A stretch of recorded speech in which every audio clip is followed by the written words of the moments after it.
Hey, I'm Jesse. Let's have a devotion.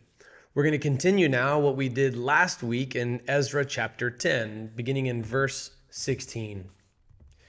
The exiles did what had been proposed.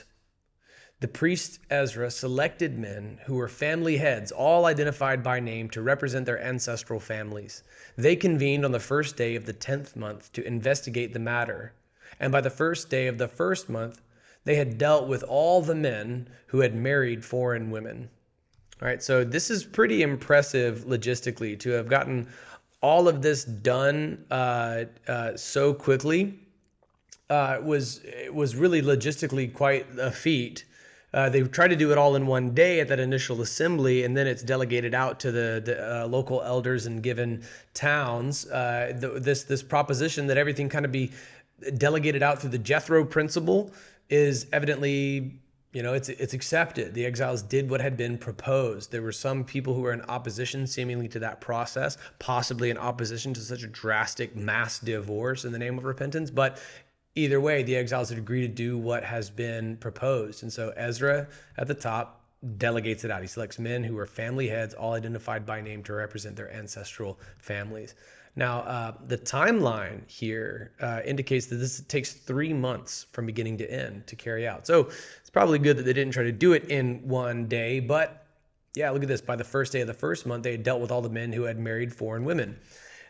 Now, that might seem like an obscure timeline to you, but they were ready before Passover. And that's a big deal. It's a big deal. You and I, we may not celebrate the Passover, or maybe you do and you don't realize it. And here's what I mean by that.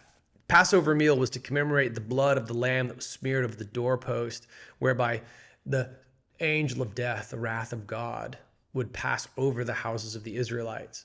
It was the Passover meal that Jesus administered to his disciples in the upper room before going to the cross.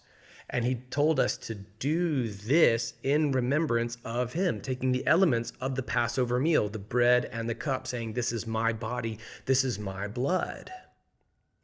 We know, based on New Testament instructions in 1 Corinthians, for more on this, see our series Into the Fray, that when we take the cup and we eat in an unworthy manner, withholding forgiveness from brother or sister, we eat and drink judgment on ourselves. So, in preparation for communion at the Redemption Church, once more, we may not observe the Passover, but we do observe communion. Would you ready your heart for this?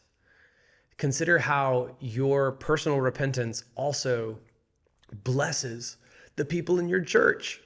Don't feel like you got to go tweet out sins that are between you and God, all right? Unless you need to report something to the authorities and call yourself in on the law, you don't need to broadcast this.